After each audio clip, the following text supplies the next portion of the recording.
جی بھائی صاحب، mic number 2 سے سوال۔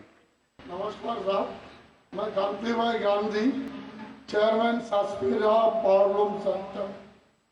میرا سوال صرف ایک ہی ہے، جہاد کا ایکچوئل میننگ کیا ہے؟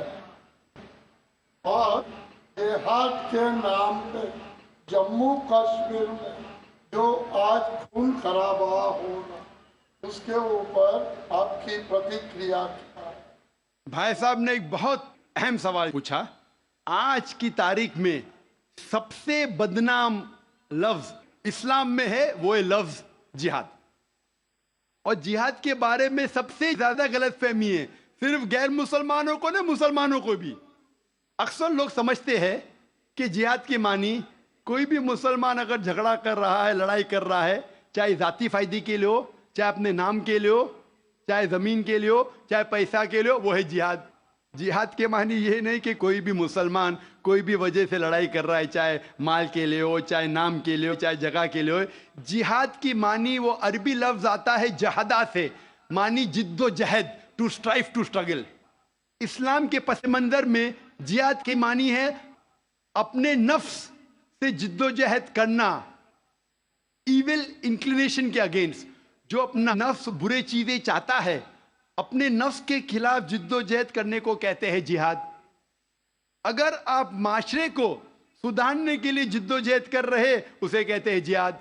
اگر آپ سیلف ڈیفنس میں لڑ رہے ہیں، اسے کہتے ہیں جہاد۔ اگر آپ آپریشن کے خلاف جھگڑا کر رہے، اسے کہتے ہیں جہاد۔ جہاد کے معنی ہے جد و جہد کرنا۔ اور اکثر میڈیا میں کہا جاتا ہے جہاد کے معنی ہولی وار۔ صرف غیر مسلمان نے، کئی مسلمان بھی انورٹڈ کامنز میں اپنے آپ کو اسکالر سمجھتے ہیں، جہاد کا ترجمہ کرتے ہولی وار۔ بالکل غلط ہے۔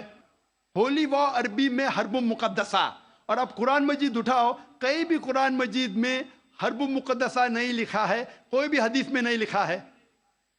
جہاد کے معنی ہولی وار نہیں ہے، پاک جنگ نہیں ہے۔ یہ لفظ ہولی وار سب سے پہلے استعمال کیا گیا تھا کرسچین کروسیڈرز کے لیے، جب کرسچین کروسیڈرز کرسچینٹی کے نام پہ ہزاروں لوگ کا قتل کیے، اسے کہتے تھے ہولی وار۔ آج وہ استعمال ہو رہا ہے مسلمان کے لیے۔ جہاد ڈزنٹ مین ہولی وار۔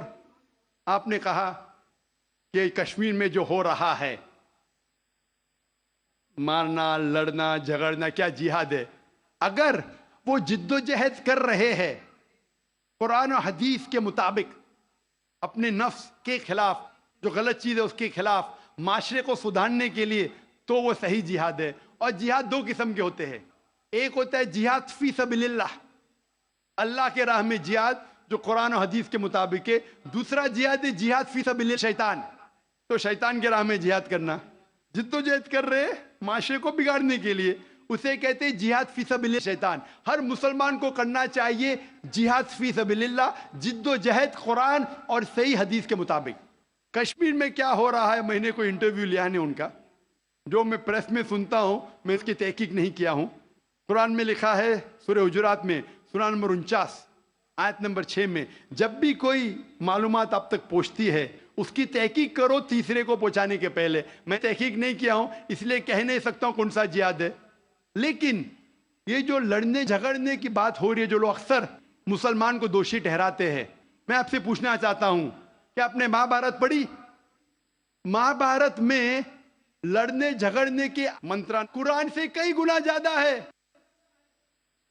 مہابھارت میں لڑنے کے شلوک، منترا قرآن مجید سے کئی زیادہ ہے۔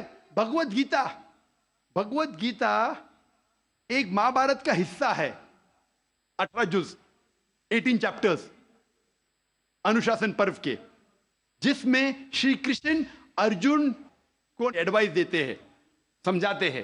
جب ہم پڑھتے ہیں Bhagavad Gita chapter number 1 mantra number 43 سے 46 تک کے، ارجن کہتا ہے، اپنے جو ہتھیار ہے زمین پہ رکھ کے ارجن کہتا ہے کہ میں اس میدان جنگ میں نہتا مرنے کو پسند کروں گا بنسبت اپنے رشتہ داروں سے لڑوں اور جھگڑا کروں۔ چند شلوک بعد Bhagavad Gita chapter number 2 verse number 2 اور 3، شری کرشن کہتے Arjun how can you be so important, Hindi میں ترجمہ کروں گا، آپ نپنسک کیسے بن گئے؟